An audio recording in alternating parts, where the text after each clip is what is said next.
കഴിഞ്ഞ 2 വർഷത്തിലധികമായി മോദിയുടെ ഭരണകൂടം എല്ലാ ജനാധിപത്യ മര്യാദകളും ലംഘിച്ചുകൊണ്ട് ഭരണഘടനാ സ്ഥാപനങ്ങളെ ദുരുപയോഗം ചെയ്ത് ജനപ്രിയനായ ഡൽഹി മുഖ്യമന്ത്രി അരവിന്ദ് കെജ്രിവാളിനെ നിരന്തരം വേട്ടയാടുകയായിരുന്നു.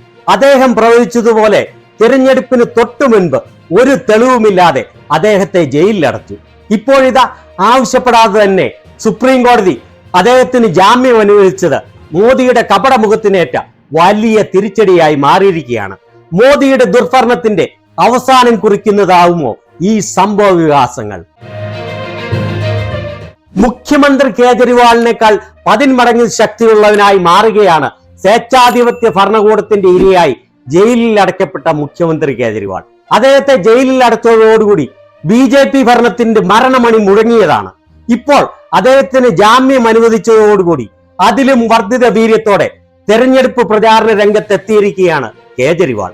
കോൺഗ്രസ് നേതാവ് പവൻ ഖേര പറഞ്ഞത് BJPയുടെ ദുഷ്പ്രചാരണങ്ങൾക്കും പീഡന രാഷ്ട്രീയത്തിനും ഏറ്റ കനത്ത തിരിച്ചടിയാണ് കേജ്രിവാളിന്റെ ജാമ്യം എന്നാണ്.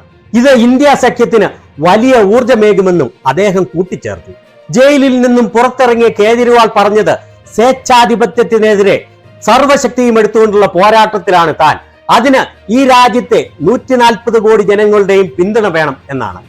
हमारा देश महान देश है, लेकिन जब जब इस देश पे किसी ने भी तानाशाही करने की कोशिश की, लोगों ने उसे कभी बर्दाश्त नहीं किया।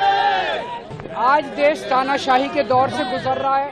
मैं तन मन धन से उसके खिलाफ संघर्ष कर रहा हूँ, पर 140 करोड़ लोगों को मिलकर इस तानाशाही को हराना होगा।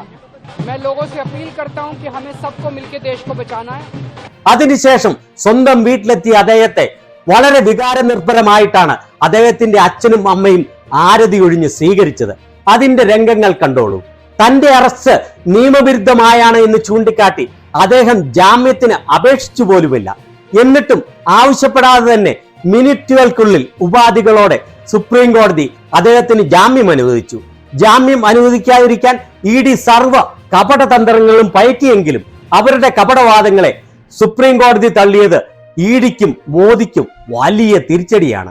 കേജ്രിവാളിന്റെ ഈ ജാമ്യം BJPക്ക് 20 മുതൽ 25 സീറ്റുകൾ വരെ നഷ്ടമാവാൻ കാരണമാവുമെന്നാണ് രാഷ്ട്രീയ വിദഗ്ധരുടെ വിലയിരുത്തൽ. ഡൽഹിയിലെ 7 മനോജ് തിവാരിയുടെയും സുഷമ സ്വരാജിന്റെ മകളുടെയും ഉൾപ്പെടെ BJPക്ക് നഷ്ടപ്പെട്ടേക്കാം.